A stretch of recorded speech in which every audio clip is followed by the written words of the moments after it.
Cela fait bientôt maintenant 15 ans que je me trimballe une image de facho, et bien que ce soit le cauchemar de beaucoup de gens que d'être un jour catalogué de la sorte, je dois dire que moi je le vis plutôt bien.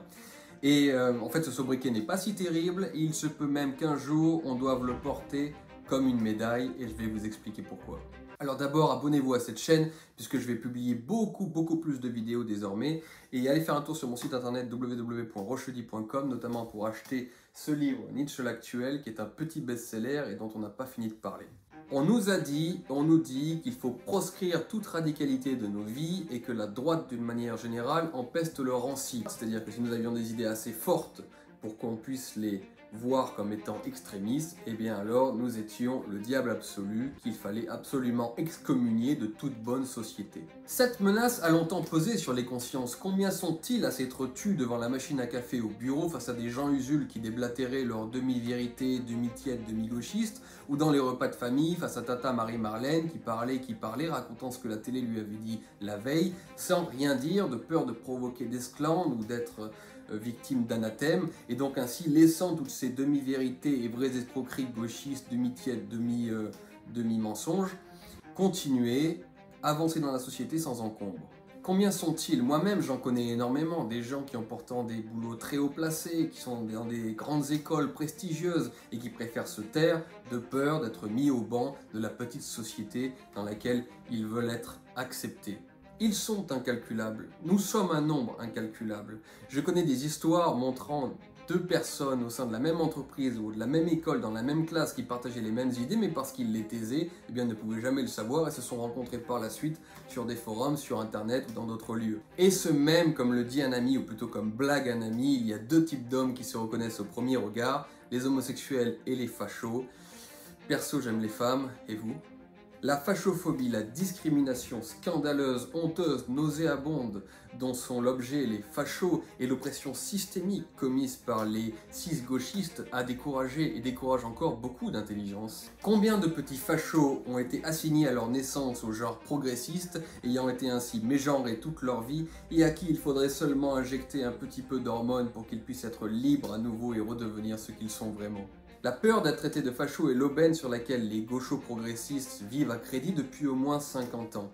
Jeter à quelqu'un qu'il est un fasciste, un réac, un raciste, un extrémiste, un nazi, pourquoi pas, et le voir ensuite se liquéfier en face de vous, le voir passer son temps à s'excuser pour dire « non, je n'en suis pas un », c'est ce à quoi nous avons été habitués depuis bien longtemps. Le diabolique Staline avait déjà vu les bails lorsqu'il avait conseillé dans les années 30 à ses agents de toujours traiter ses adversaires de fascistes, de sorte que lorsqu'ils se justifiaient pathétiquement de ne pas en être, eh bien les communistes pouvaient avancer leurs arguments beaucoup plus tranquillement. En vérité, je vous le dis mes amis, les gauchistes sont comme des démons. Leur puissance est proportionnelle à la peur que nous avons d'eux. Il suffit de ne plus les craindre, de ne plus craindre les anathèmes qu'ils peuvent jeter ici ou là, pour voir leur puissance s'effondrer tout à coup et les voir repartir dans les ombres d'où ils viennent. En vérité, c'est le jour où l'on n'a plus peur d'être traité de facho, de raciste, d'extrémiste, de droite, tout ce que vous voulez, que l'on peut enfin se libérer de leur emprise, avancer vraiment et gagner pour le coup, gagner concrètement.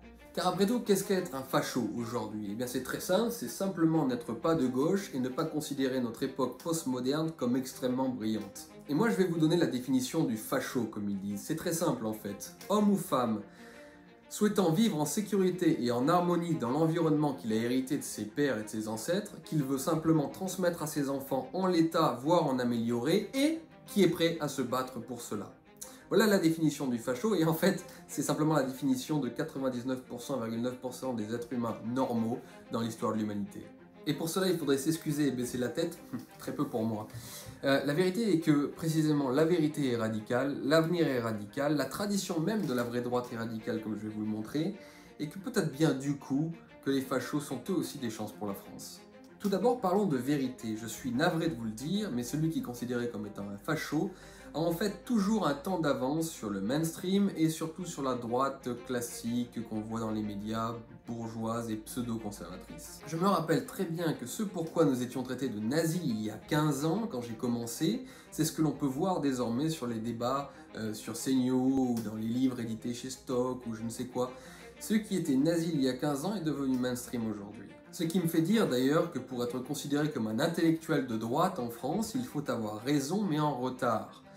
comme les Finkielkraut ou Léon Frey qui s'y essayent maintenant à être un petit peu sur des thématiques de droite. Et pour être considéré comme un radical de droite, comme un extrémiste de droite, il faut simplement avoir raison, mais trop en avance. Si vous voulez écrire dans le Figaro et être reconnu comme un intellectuel de droite respectable, il faut écrire des vérités qui étaient des vérités il y a 15 ans et qui sont déjà périmées. Et si vous voulez être un extrémiste de droite qui a besoin d'être sur YouTube ou sur Internet, vous devez simplement dire des choses qui seront dites seulement dans 10 ou 15 ans. Donc lisez bien ce qui s'écrit aujourd'hui sur les réseaux sociaux et ce que les intellectuels à la marge racontent sur Internet, parce que toutes leurs appréciations seront les éditoriaux de demain. Être respectable, je le répète, c'est avoir raison mais en retard, et être extrémiste, c'est avoir raison mais en avance. Le problème, c'est que nous n'avons plus beaucoup de temps à perdre, alors autant gagner du temps et aller directement à l'essentiel. Et puis franchement, entre vous et moi, j'ai toujours trouvé extrêmement médiocre que de juger un homme ou une idée selon quelle est la réputation, qu'il ait la réputation d'être extrémiste ou non.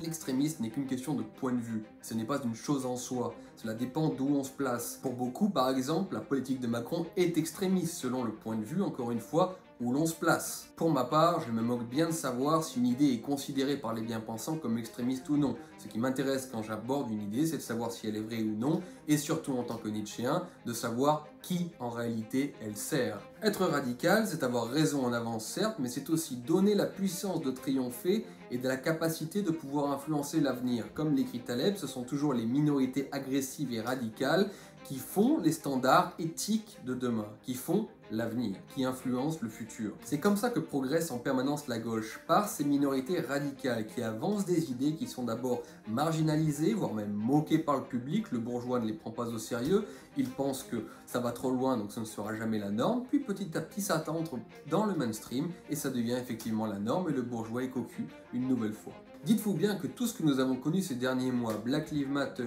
tout ce qui est autour du post-féminisme et du gauchisme le plus radical, sont des choses qui existent depuis 30-40 ans en réalité dans les marges de la gauche. Au début, elles n'étaient pas prises au sérieux, on les regardait de loin, et maintenant, ce sont des choses qui sont devenues mainstream, voire même obligatoires. Les socio-justice warriors dont on se moque aujourd'hui sont peut-être vraiment ridicules, mais il se peut bien qu'ils soient les ministres de nos enfants si rien ne change. Et je ne vous parle là que des minorités de gauche, mais je pourrais vous parler aussi des minorités islamistes par exemple, qui imposent petit à petit de plus en plus leur choix, leur volonté et leurs standards éthiques à la société.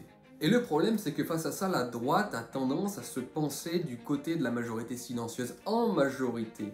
Une majorité paisible dont il faudrait respecter les choix parce que, mince, après tout, nous sommes en démocratie et en république. Mais ça ne marche pas, ça, surtout aujourd'hui. Nous ne sommes qu'un troupeau de moutons, alors certes beaucoup plus nombreux, mais régulièrement dévorés par des loups qui sont certes minoritaires, mais qui eux sont carnivores. Et pour triompher, il faut abandonner l'idée que nous sommes la majorité silencieuse pour nous métamorphoser nous aussi en loups radicaux et carnivores. Alors comme le dit un proverbe afghan, il faut un loup pour en chasser un autre. Être simplement de droite mais se vouloir modéré, ou encore comme on entend souvent dire « je critique la gauche mais je ne suis surtout pas de droite » ou « moi ce que je combats c'est l'extrémisme dans tous les camps ». Tout ça est bien joli, mais c'est vain et même un brin ridicule aujourd'hui. Du moment de toute façon que vous critiquez la gauche et ses idéologies, vous serez traité de toute façon de facho, donc autant en accepter l'augure et autant s'armer pour ne pas faire que se défendre. Car pour gagner, comme disait Joseph de Maistre, il ne suffit pas d'arrêter son adversaire, il faut le faire reculer. Et c'est ce que nous avons totalement oublié dans la droite pusillanime et conservatrice, ou parmi les gens qui ne veulent pas se dire de droite, mais simplement critiquent sur la gauche. Le problème, c'est que sans cette radicalité, on se protège de temps en temps face à la gauche, mais elle continue d'avancer. Et si on veut la faire reculer, il faut frapper en retour. Et être radical, c'est précisément nous permettre de frapper en retour. Et croyez bien que c'est pour ça qu'ils ne vous veulent surtout pas radical. D'ailleurs, la tradition même de la droite, ou disons de la pensée anti-moderne, est précisément cette vitupération, cette outrance qui permet de faire reculer l'adversaire, comme l'écrit Antoine Compagnon. Barbey, Baudelaire, Blois, Bernanos et ainsi de suite étaient considérés en leur temps comme des extrémistes et ils choquaient précisément le bourgeois. Donc considérer que toute notre tradition de droite et tous ces grands penseurs qui sont aujourd'hui admirés étaient à l'époque considérés eux aussi comme des extrémistes, eh bien se dire cela nous fait relativiser tous les jugements moraux que nous adressent les bien-pensants d'aujourd'hui. On vous veut, mes chers amis, tièdes au possible, car tout ce qui est tiède se refroidit facilement. on nous intime à la modération, à la neutralité, on nous oblige de ne pas avoir un mot plus haut que l'autre et à rester dans les clous du langage républicain, pendant que les radicaux d'en face avancent et triomphent et sont en train d'engendrer une société dans laquelle nous devrons tous rendre gorge. Et quand je dis tous, je parle de la majorité, tant qu'elle persistera à avoir peur de ses idées et donc à se faire traiter de facho. La situation présente se révèle pour nos sociétés occidentales extrêmement préoccupante. Sous ces dehors netflixiens couvent en fait dans nos sociétés déjà une grande radicalité. Et je vous le dis mes amis, pour survivre dans ce monde-ci et surtout dans le monde de demain, il faudra être radical. L'avenir sera radical ou il ne sera pas. Donc soyons radicaux et soyons fiers de l'être dès à présent. Et en bref, nous triompherons demain, le jour où tous nous pourrons répondre aux accusations outrées d'un gauchiste « vous êtes un facho horrible ». Nous triompherons le jour où nous pourrons tous lui répondre droit dans les yeux et avec un petit sourire « oui, et alors ?»